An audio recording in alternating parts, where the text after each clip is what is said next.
Наши следующие спикеры – это Максим Азаров, сейчас я вам про него расскажу. Он учился в МФТИ, получил MBA в Университете Массачусетса в Америке, работал в Google и LG, в 2013 году запустил проект Cloud-like, это облачное хранилище для телеком-операторов и поставщиков услуг Vodafone, Мегафон и Билайн. В 2017 году основал онлайн-платформу английского языка для детей Novakid, в которой на данный момент учатся более 55 тысяч человек в 40 странах мира. Он отец 3 детей. А еще будет Béa Beste, основательница сети билингвальных частных школ и детских садов в Германии, блогер и писатель, евангелист обучения методом погружения педагогики позитивных межличностных отношений, развития креативности и одаренности, мама взрослой дочери. Они будут говорить на тему «Языковые и культурные границы. Обучение через понимание и уважение детей». Давайте послушаем. Hello, Max. How are you? Hi, Béa. Doing great. How are you?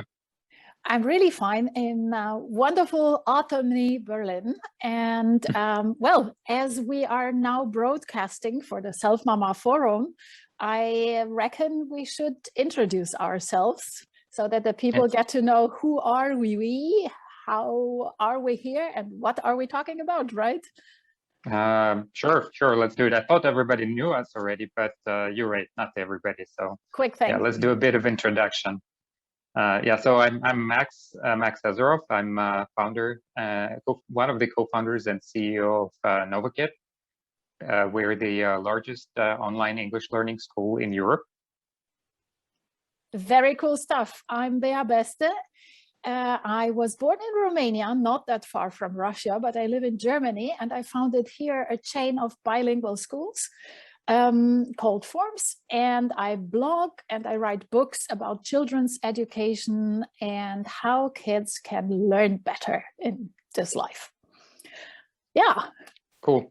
Great. Yeah, I'm a very big fan of bilingualism, everything related to that, and trilingualism, whatever. Yeah, speaking multiple languages is great. Languages are fascinating, and the main thing I find about it's not only about the language, it's about the cultures. So a child who grows up in a bilingual way learns also not only the language itself, but also to deal with people from different cultural backgrounds. And but having said that, maybe we come to the core of what you guys do at Novakid. It's teaching English. So maybe you tell us a little bit more about how did you start and why actually English? Why didn't you go for Chinese or something else? Yeah, I think one of the reasons behind starting it is really to make an impact. Many of us are trying to make some positive impact in the world, make it a little bit better than we found it. And I think giving our kind of next generation the common tongue they can speak with each other is definitely going to make it better. Because, when I was growing up, I would say that meeting somebody who spoke English would probably be same experience as meeting aliens from a different planet. So, same order of magnitude and weirdness. And nowadays, it's not the case anymore. I think the world has definitely globalized a lot. And I want our kids to have this mindset that, they are part of it. And in order to be fully part of it, you need to be able to express your thoughts. You need to be able to speak with people from other cultures. Just participate and be like a first-class citizen, not somebody who is kind of walled garden of this world by some kind of translators or somebody who kind of tells you what's happening, right? Be the first-class citizen. This is really what Novakid is all about. Enable kids to be a first-class citizen in the 21st century. Yeah, I think. Yeah, that's the same thing that I did when I started the schools. Basically, from a linguistic point of view, you can say any language is a good language. So even if you learn a dialect from Timbuktu, it's going to boost your brain anyhow. But at the end of the day, being able to move in this English-speaking world where business is done in English, where everything is done in English, at the end of the day, the lingua franca is English, right? Yeah, I mean, you're yeah, married in English, right? Or you live in an English environment. So, right? Absolutely, yes. I think it is definitely so. And as companies, many people don't realize that in order to participate and be a global citizen, you don't even need to travel anymore, because a lot of work is done remotely nowadays. So you can absolutely do business all over the world without leaving your apartment or your house. And I think that really puts even more emphasis on having this ability to communicate, and not just to communicate in a written way, where you could just sort of answer the email. Something like this would probably be okay like 20, 30 years ago. Now you actually need to be able to do what we're doing now, is a real-time communication, collaboration with somebody who may be on a different side of the globe from you. Yeah. Just a moment. If we were probably now in a podium in the audience, I think we would ask around if people have a clue about immersion. Yeah, sure. I think so. I think definitely in some countries, Russia was actually one of them. I would say Turkey to some degree. We actually did have this issue that parents, they simply don't believe it's possible, right? They don't think that you can actually pick up a language without explanation on your mother tongue. They just don't believe it. They think it's it can't be done. So please stop telling us this stuff, right? And yeah, if we can explain that this actually can be done and it's happening all over the place, then I think that would be interesting. The explanation that I normally give, first of all, it's the same like a baby learns from the parents to speak in their mother tongue, right? So when you are a little baby and you try to make sense of the world, you'll hear the adults or your siblings speaking, and they will speak full sentences normally. And you will pick a word, you will pick another word, you will say a sentence that maybe is not fully correct. And then your mom is not going to say like, this is not grammatically correct, you need to do it otherwise. Your mom will pick up your sentence and say it in the correct way.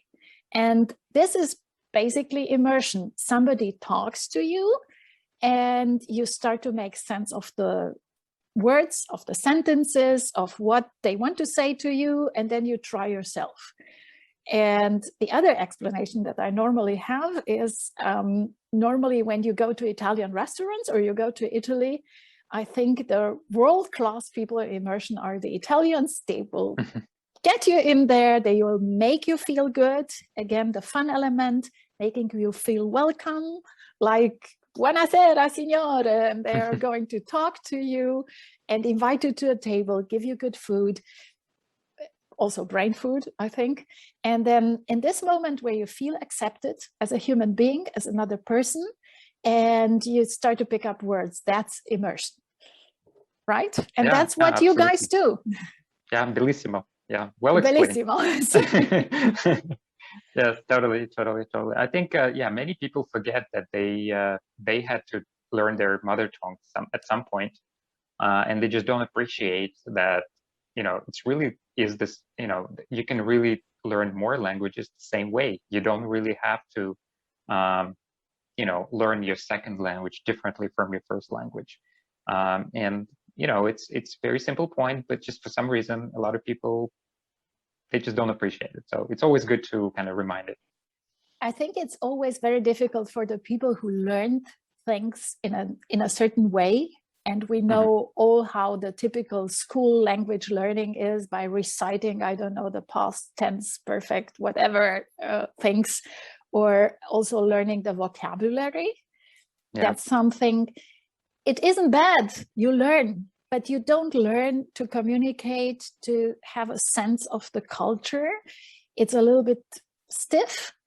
And what I think that is a huge problem in the typical school learning is this correcting mentality. Like, this is wrong, this is right, taking the red pen and correcting things. And what this does with the poor little ones, or also bigger ones, is this sense like, oh my God, I'm going to do a mistake. And again, the Novakid style, the playful style, is that mistakes are welcome. Mistakes are also an opportunity to learn better. And maybe you want to say something about how your teachers deal with mistakes. Yeah, absolutely. I think that correcting by, providing a proper example is definitely something that we have, highly ingrained in our culture, in our teachers. Keeping the vibe positive within the classroom is extremely important. But also, actually, another point is I feel that in many cases, the textbooks that are used for language learning, they basically suck. They're so bad. So if you think about it as a when you have like your German classes or your Russian classes, whatever, in your basically your first language classes, you're reading some really cool stories, you're reading some really cool books. But when you learn English, you're reading some really basic, textbook stories that are completely made up, absolutely not engaging, nothing really going on, very artificial. How are you supposed to be excited about that? I mean, it's nonsense. I mean, you would not want to read this textbook if it was in your mother tongue. So that's actually another thing we're working on very hard at Novakid is building out our curriculum, our content that is really exciting and interesting for kids. This is why we have this Novakid Magic Academy that we started producing recently, and we already rolled it out for one of the levels, and by mid next year, hopefully we'll roll out the whole curriculum. So we already have lots of learning games for kids to make them really learn not just in the classroom, but also outside of the classroom. And thanks to our efforts, actually, on average, about 50% of the time, kids spend learning outside of the classroom. So essentially, when parents pay for, let's say, two classes per week at Novakid, what they really get is 2 classes per week, plus 2 more classes that kids learn on their own, engaging with their learning games, with exercises. And I think it's a great value, basically, because learning is all about it's kind of a numbers game. It's how many hours you put into learning, and the more hours you put, the better your result gets. And this is our focus: is get more of those fun hours, so that kids can enjoy learning, but at the same time, make it as cost-effective and approachable as possible for the parents. Yeah, and what I can say from experience, the feedback is that the kids start, of course, based on this relationship with the people. So that's the first thing. They get attracted. They start to create a relationship with the teachers.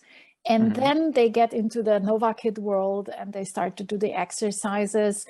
There are also this kind of games where you compete with a child from another part of the world, where you do the same games and you see how they do the points and how you do the points. So it's, let's say the world, it's gamification, right? And they love it. I'd like to touch now 2 or 3 other subjects that I think that are also very important. One of them is Novakid going to help with the performance in school? And my experience so far is yes, but not in a whim. It doesn't happen in a couple of days. So my experience now, I have the daughter or a friend of mine who already started a couple of months ago. And in the beginning, there was nothing to notice, but now slowly she gets better also in school. Is this your same experience with other kids or your clients? Yeah, definitely, because we are not really a tutoring service, so we're not there to fix some problems with kids that they have. We are really a foundational learning service. So we provide the foundation for the kids. And once they start feeling that, hey, there is a foundation, I'm standing on a foundation, right? That's when their confidence levels go up. That's when they feel comfortable speaking up during the class. That's when they start making sense of what's going on in their textbooks. Their grades go up based on this, not based on us specifically targeting the some maybe holes in the knowledge that they got in the school. So definitely that was our experience as well. That was also for me very important to point out whenever I talk to my community about what Novakid does is we are not doing the correcting the school system. Yeah. We're giving the kids the gift of language learning, and they will be able on their own to get better in school. And then I had another thing that might be very interesting. Language insecure parents, because sometimes you might have a family who speaks kind of a little bit of English, but not too good. And they want their children to do better. But at the end of the day, the mom or the dad or somebody in the family is extremely insecure about language in general and about English especially. Yeah. Just take it from there. Yeah, there's definitely a lot of friends of mine who actually are quite good. They have good English. They use it at work, but you know they have millions reasons why they don't want to use it at home. And I guess just that's the way it is. And you should probably take a baby steps. It's hard for me to make a good advice here because that was not my experience. I just sort of took a plunge, right? But I would probably, I don't know how you would recommend, but my recommendation would be take baby steps and maybe start with playing some games in English, just really kind of setting aside the time, and really making it clear for your kids that, hey, we're going to be learning together. So I'm going to be learning this, you're going to be learning this. So it's just a game that we'll play together. And over time, it may evolve into something bigger that at some point, you may say, you know what? Yeah, that's pretty fun. Maybe I'll just do it all the time. That's the same I do. And especially what I point out that you can create some common entertaining moments. So especially watching movies. And I can say, and that's a very special recommendation I gave to all the parents in school and so on, just take the Disney stuff and watch it in original, because there are a lot of other things apart from Disney, but Disney is something we know very well. We're quite secure of it. And then take all the Disney movies and watch them together with your kid in English. And I have a lot of feedback because I started recommending that already back in 2006-ish. And I already have a couple of mothers who said, or fathers who said, our English is getting so much better. And then they evolved from Disney to also adult movies as the kids were growing. And they created a culture of watching also in the home environment, not trying to speak with each other because that might be not authentic and sometimes wired. Some do, some don't, but creating entertaining moments or playing games or whatever, exploring together. And that's something I like a lot. Yeah, totally. If you look at the linguistic research, so meaningful consumption of the language, where you're not just listening to the language, but you actually make an effort to understand what is communicated. And watching animated films definitely is that. Right, you definitely can make sense of what's happening while you watch that. It definitely helps a lot. It's probably not going to get you to, a fluency level, but at least it will, get some of the synapses growing in the right direction, and hopefully combined with some more proactive instruction, like at Novakid, this will make a great effect. Because, obviously, one of the things people don't appreciate is really how much time it takes to master the language. If you think about it, we probably become somewhat fluent in our mother tongue by the age of 6. Somewhat. Yeah. Some people better, some people are worse, but let's say on average. So you can count on 6 years of constant language exposure to really get to the level of 6-year-old. And many people don't appreciate it. They're like, okay, I want to start speaking after 1 month. Yeah. It doesn't happen. You have really put in the time. So, yeah. Well, let's see. If you move to the polyglot path, that's something else. When you learn one language and the other and so on. I've been taught by polyglot people that the question among the people who talk like, I don't know, as many languages as they can get into their brains, the question isn't anymore how many languages do you speak, but how quickly can you learn a language? So people might get somewhere there. Yeah, and actually kids are different. Not just kids. I mean, we're all different in language skills. So even in my own kids, so I really observe there's a big difference. So some of my kids pick up a second language really fast.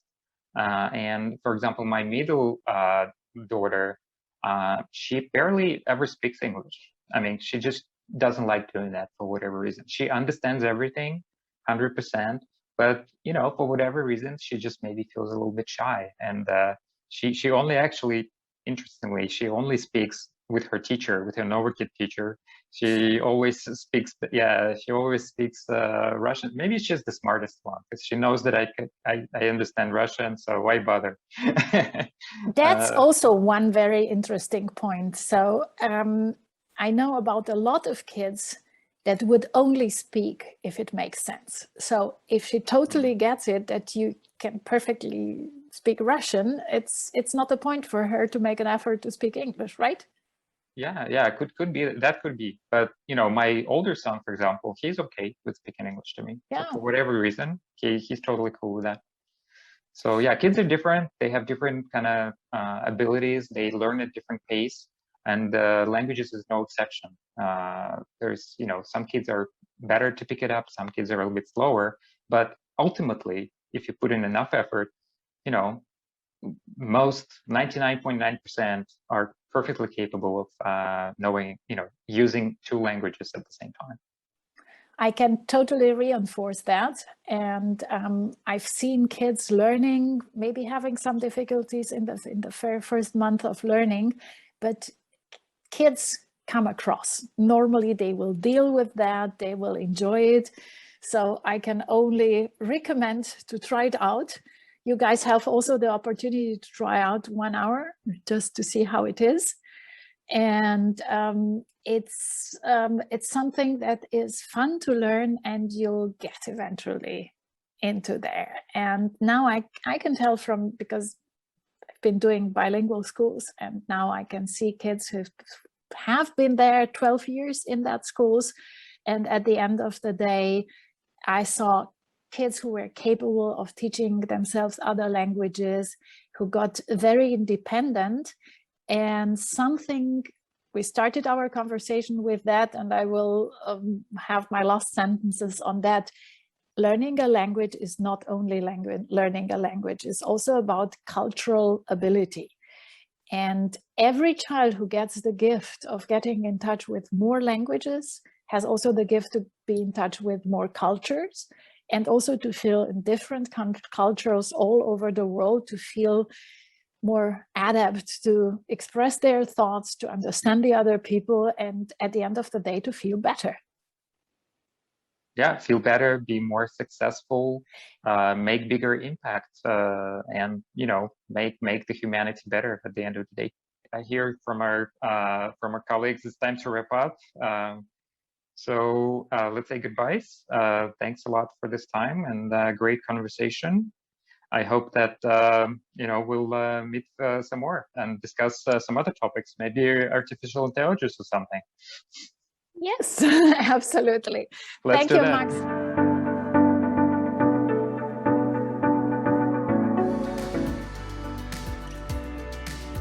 организовать день, ничего не забыть, записать важное, снять стресс, составить колесо баланса, ежедневник Self-Mama. Держи в руках, любуйся, наслаждайся, раскрашивай и заполняй. Практичный и очень красивый ежедневник Self-Mama.